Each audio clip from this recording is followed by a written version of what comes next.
और एक बार फिर से हम लौट रहे हैं महाराष्ट्र, क्योंकि आज महाराष्ट्र की चर्चा सबसे ज़्यादा हो रही है और महाराष्ट्र को आज नया मुख्यमंत्री मिलने वाला है। अब से करीब 1 घंटे के बाद देवेंद्र फडणवीस महाराष्ट्र के मुख्यमंत्री के तौर पर शपथ लेने वाले हैं और ये तीसरा मौका होगा जब देवेंद्र फडणवीस महाराष्ट्र के मुख्यमंत्री की शपथ लेंगे।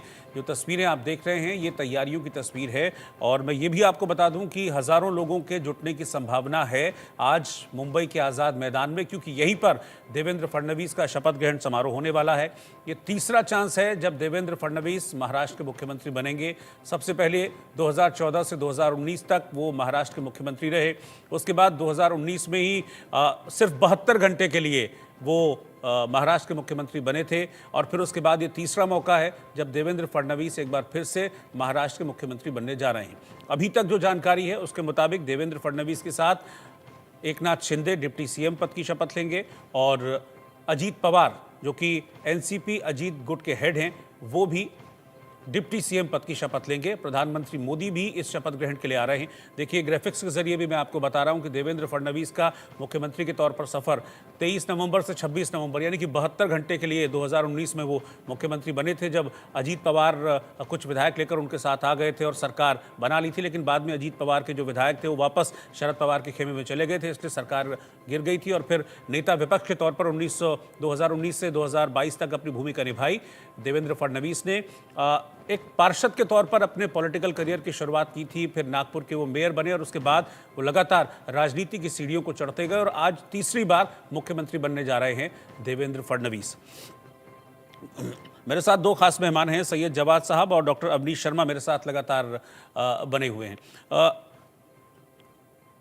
जवाद साहब, आप जिस खींचतान की बात आप कर रहे हैं कि कुछ नाराजगी है, कुछ खींचतान है, लेकिन क्या इस बात का इम्पैक्ट रहेगा कि बीजेपी इस बार बहुत स्ट्रांग नजर आ रही है?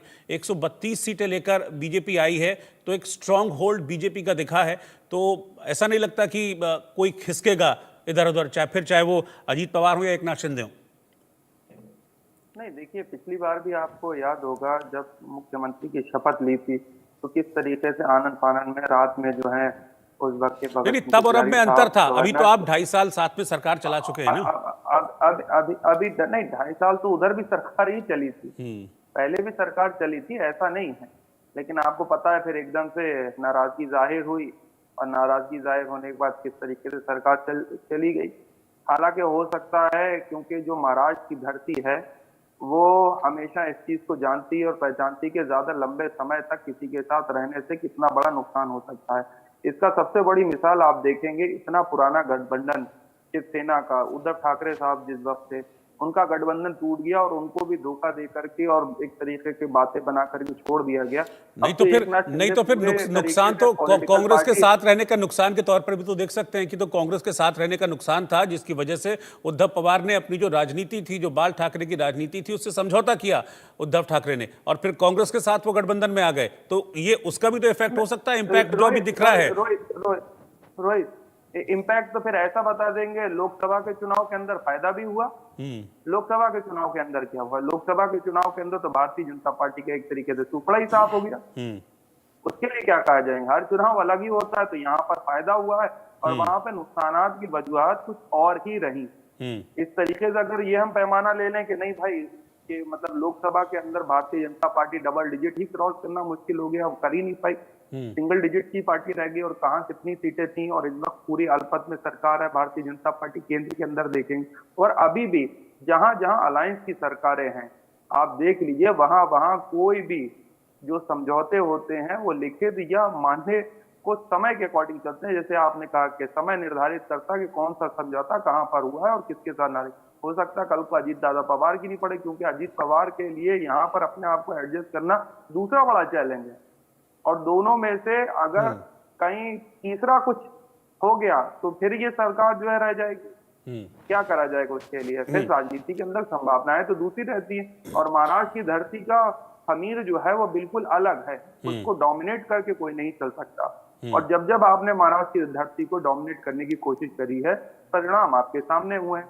आप तब भी जो है, लेकिन फिलहाल जो परिणाम है independent थे, उसी को स्वीकार करते हुए हम आगे बढ़ते हैं। अब से कुछ देर में मुख्यमंत्री नहीं, के तौर पर स्वीकार- शपथ अरे लेंगे ठीक है। देवेंद्र फडणवीस। लेकिन इतने लंबे वक्त होने के बावजूद आप देखिए, अगर यही कोई विपक्षी दल में वक्त लग जाता सरकार बनाने में, तो अब तक हाय तौबा मचा चुके होते कि देखिए सरकार के अंदर असमंजस नहीं और चीजें नहीं बन पा रही और चीजें नहीं हो पा रही। मुझे लगता है जब और आप गठबंधन में झारखंड होते के हैं अंदर तो देखिए, गठबंधन में होते हैं तो सभी को कहीं ना कहीं सेटिस्फाई करना भी झारखंड के जरूरी अंदर होता तो है। बन गई, गठबंधन झारखंड के अंदर तो सरकार बन गई। झारखंड में कब बनी? झारखंड के अंदर कब बनी?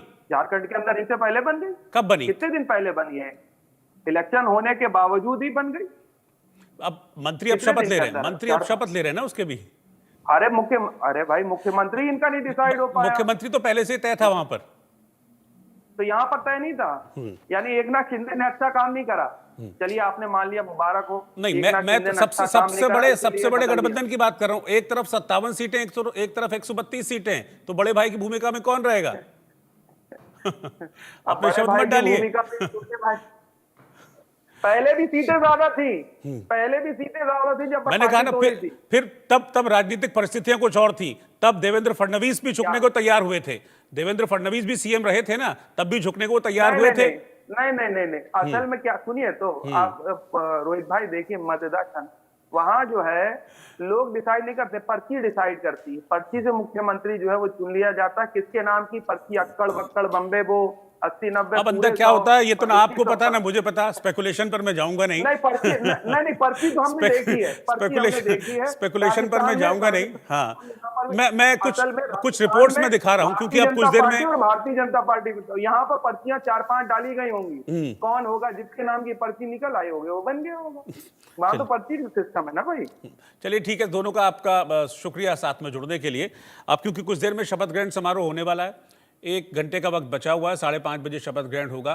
तो हमारे संवाददाता हैं संजय शर्मा, जो वहीं पर मौजूद हैं और लगातार कुछ रिपोर्ट्स हमको भेज रहे हैं इस शपथ ग्रहण से जुड़ी। ये रिपोर्ट आप देखिए।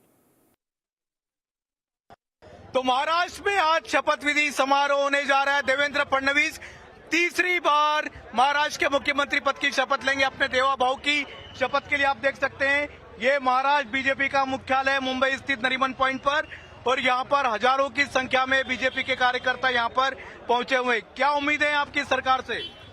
आज माननीय देवेंद्र जी फडणवीस साहब शपथ ले रहे हैं।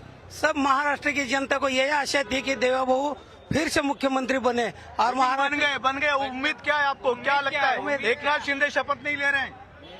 एकनाथ शिंदे साहब शपथ नहीं ले रहे क्योंकि वो गृह मंत्रालय की उनकी मांग है। क्या फर्क पड़ता दे देते अगर उन्होंने पिछली बार आपको दिया था? नहीं, वो पार्टी की पॉलिसी है, जैसी पार्टी की पॉलिसी है वैसा ही रहेगा ना। एकनाथ शिंदे कह रहे कि दिल बड़ा क्यों नहीं रखते, मैंने भी तो दिया था आपको गृह मंत्रालय। बड़ा दिल एकनाथ शिंदे जी को तो हमारे ज्यादा विधायक होने के बाद भी उनको सीएम बनाया था ना पार्टी ने खुद त्याग किया था। आदरणीय देवेंद्र बाबू ने जब तीनों मिलकर के लड़े थे तो सारी मलई आप अकेले क्यों खाना चाहते हैं? कुछ मलई दूसरों को भी दो। दे रहे हैं ना उनको कहाँ दे रहे हैं? मलई उनके भी दे रहे हो।